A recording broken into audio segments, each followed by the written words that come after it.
Greetings, I'm Demonac, and this is a makeup video, where I make up an RPG element like a quest hub, or weird NPC, or an exotic monster, based on viewer suggestions. I aim to make one of these for every Sunday Morning Heroes D&D 5e livestream we miss, not counting major holidays like Easter, but I owed you one from a previous weekend. So for this week's creative exercise, I went back to the basics a little. I looked at designing a dwarven city, not for the world of Tales from My D&D campaign, but like a lot of places in that world, I want to have familiar elements that fit in well with the old-school Tolkien-esque feel most D&D players are used to, but with enough new or unusual elements or ideas, in this case elements from other viewer suggestions, to make it a little more interesting. So if some of you listening, you may find your idea. I'm not drawing the map or choosing the population size, number of clans and guilds, because all of this is an exercise in brainstorming and in designing an RPG setting to make sure there's plenty of potential for exciting conflict. Bayan Achala is an old dwarf home, a mountain tunneled into for mining, then expanded from a workers' barracks to a small town, until many long dwarven generations later it has grown into a full city and fortress. In this case, it's not just a mountain, it's effectively an island, as Mount Achala was separated from the mainland by Loch Duban, a quarter-mile of water. Now, by island, I don't mean there's like a beach or flat land. It's really just a mountain projecting up from below the water level, with a chain of tiny barrier isles, mostly just weather-worn rocks, out to either side. Old mined-out tunnels are repurposed as living space, but also as mushroom and lichen farms to help feed the population. The water also helps provide the city with fishing, though they never built a serious harbor, so their surface trade has remained fairly limited. The old rule for a dwarf hold still stands. Build nothing outside the mountain that can't be abandoned the moment the alarm is sounded. In practice, some of the fishers have built themselves floating shacks by their light docks to live closer to their trade, as times have been relatively peaceful. But the rule is still, dwarves won't defend any external structures. If enemies fall upon the mountain, you must get inside. That's why you won't find more than a hermit or two willing to camp out on the tiny rock isles. In Bayan Ashala's prime, they delved a tunnel beneath the shallow loch, connecting them with the Underdark, and thus to many other subterranean places, including other distant dwarf homes and some of the more reasonable races that lived in the depths of the earth. For over a century, they were able to trade with other dwarves via the underway. It was always dangerous, requiring heavily armed caravans, as the darkness holds many strange creatures, both monsters and violent humanoids. But there came a day when an army of Darrow assaulted the city from underneath, trying to breach heavy metal gates and other layered defenses. The Darrow are like pale, sadistic shadows of dwarves, and they fought with deadly abandon and weakening poisons. But the defenders were stalwart, led by Under-Captain Bulgair, and though they quickly lost the first gate to the surprise attack, they rallied and held fast at the second gate against many waves of attackers, even against a pair of carrion crawlers unleashed by the Darrow. But one of Bulgair's scouts reported back that the tunnel was still filled with the pupilless white eyes of the dwarves' mad cousins, and, far worse, he had spotted the taller, cowled form of a spider priest, a drow. Bulgair realized that if the dark elves were behind this, there was no winning. It meant the Darrow had been tricked or were merely being used to probe and wear down the dwarf home's defenses. Whether they won or lost, a drow legion would surely come next, and to stand against such enemies, one would have to be as mad as the Darrow themselves.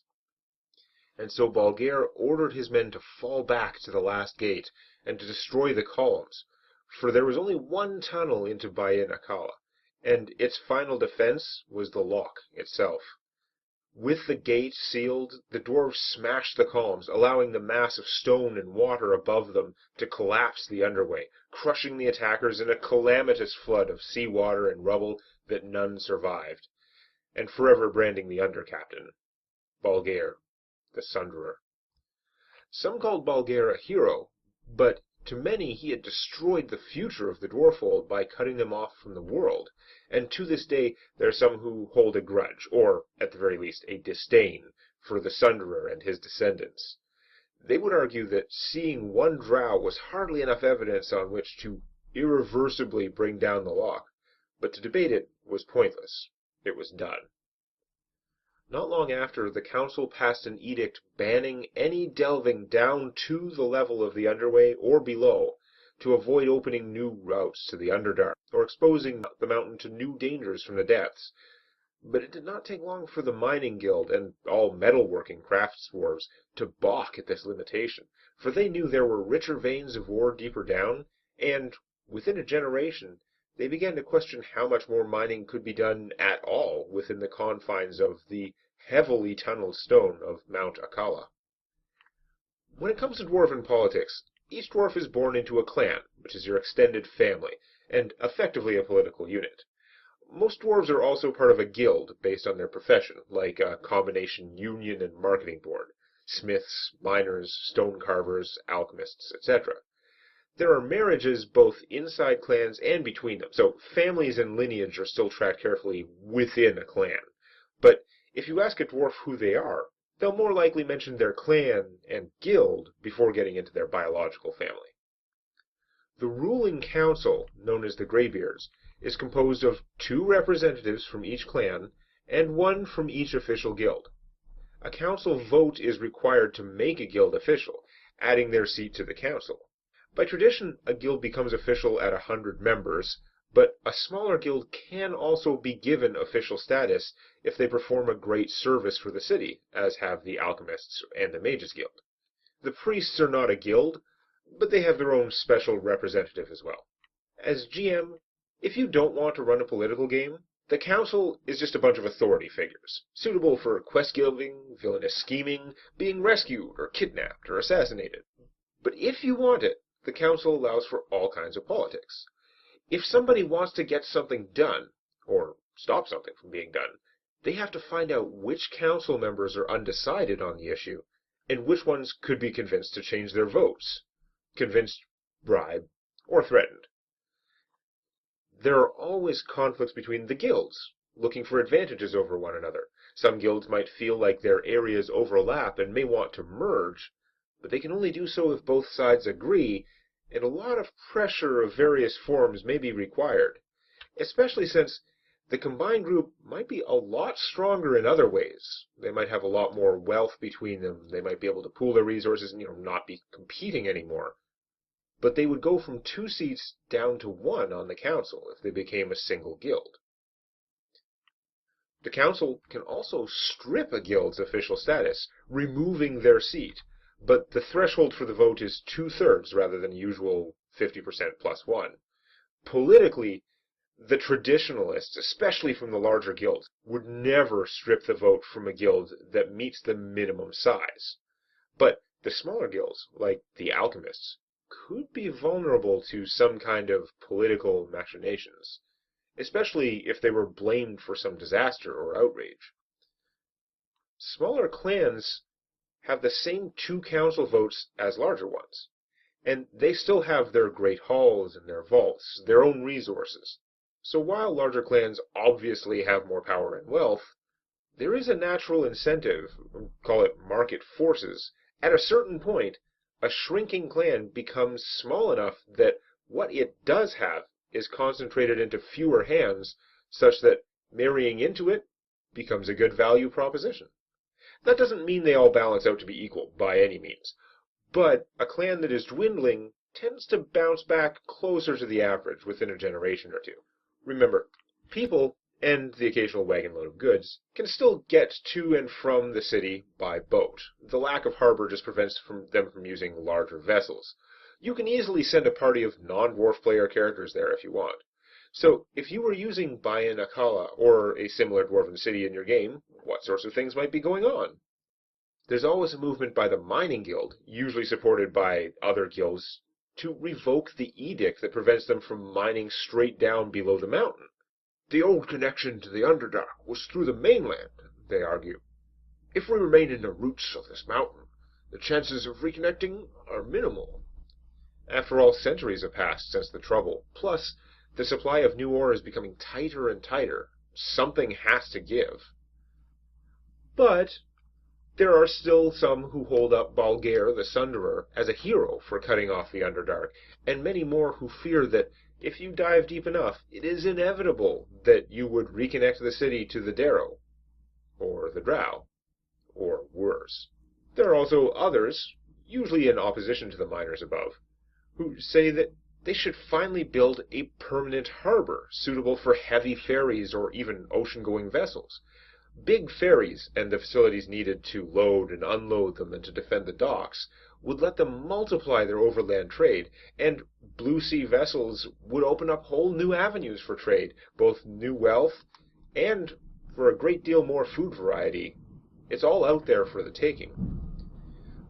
But a lot of traditionalists are against changing the very ancient Dwarven rule against major construction outside the mountain, and more importantly, the commitment to defend something outside, in the open, where they lose the tremendous defensive advantage of enclosed spaces with hundreds of years' worth of intense fortifications. They point to the attack just a few decades back from a ship of Knoll pirates, who killed 2 fishermen, but took heavy casualties and fled the island with their tails between their legs without setting a single foot within the tunnels of the city.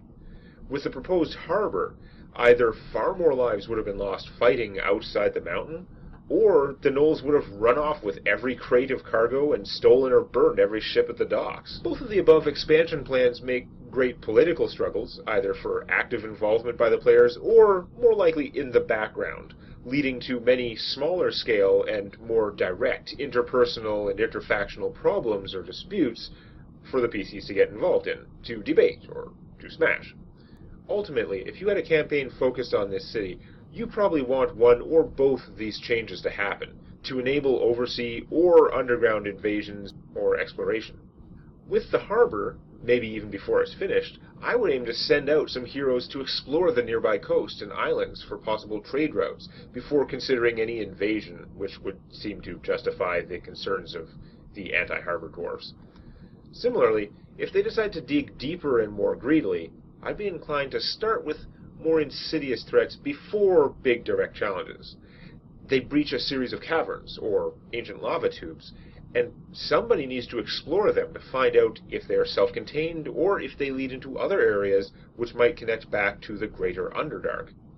Whether or not they've breached the Underdark, they might find a few big nasty things to fight, but in the city, weird things start happening, in the form of individual sneaky monsters creeping into the city, acting more like a serial killer that has to be tracked down or captured, a rogue mimic, or who knows what. Well, what else is going on? Whether the deep mining prohibition has been lifted, or whether the problem is simply the lack of space left within the mountain itself, an anti-mining movement may form. They're strictly non-violent, but they get together, pick a spot where mining is happening, they barge in and force out the miners, barricade themselves in, and then go to work on the stone, what they call facing it.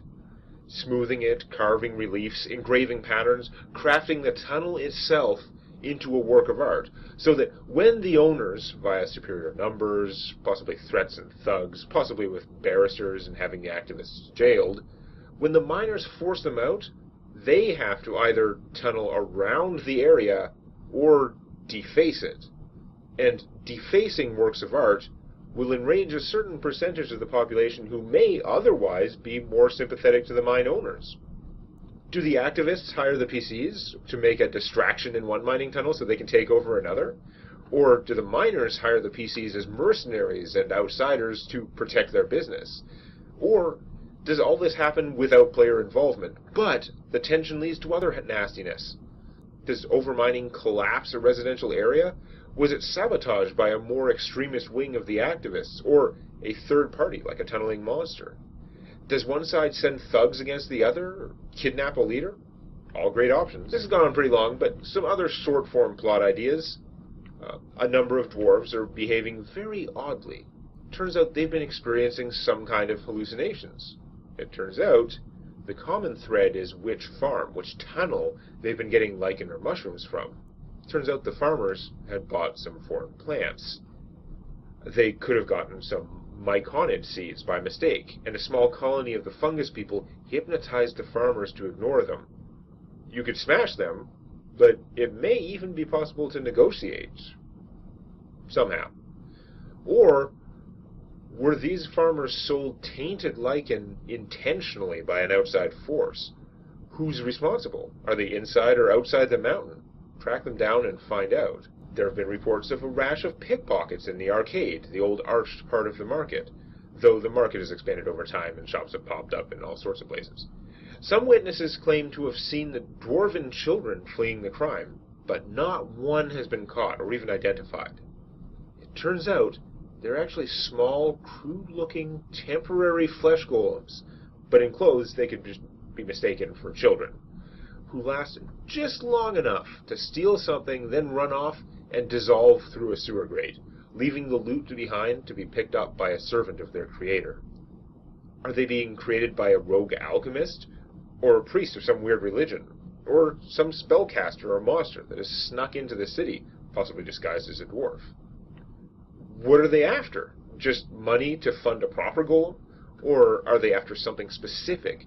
Keys to something valuable? Or spell components for voodoo? Or evidence of some conspiracy or crime? Wait, would that make the golem maker a good guy? Bottled up in this mountain, with less and less mineable space, particularly where there is likely to be ore, most of the mining guild is falling on hard times.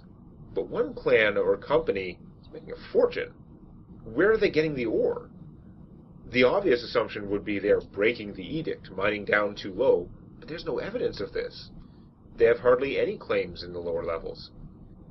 Turns out they're getting new ore from an extra-dimensional source. Did they find, or through some dangerous ritual, create a portal to another plane which they are mining? What new dangers are they exposing the entire city to in the process? Alien creatures?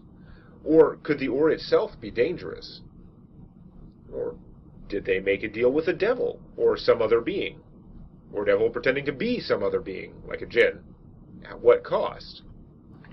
I hope that gives some ideas, particularly to those of you who are suggesting ideas about dwarves. I want to thank all my generous Patreon patrons for helping me keep making videos of all sorts, particularly Gandurk, Pericles, Sildari, Lord Abun, Tyranno MCG, and Zombie, the members of the organization. Make sure to suggest your own weird or interesting ideas in the comments, or on Twitter at TailsDDC, and don't get too overly specific, because you'll never know what you'll get. Brainstorm away, whether for RPGs or any fiction. Of course, if you want to see a lot of my crazy RPG ideas in action, check out the epic illustrated Tales from My D&D campaign.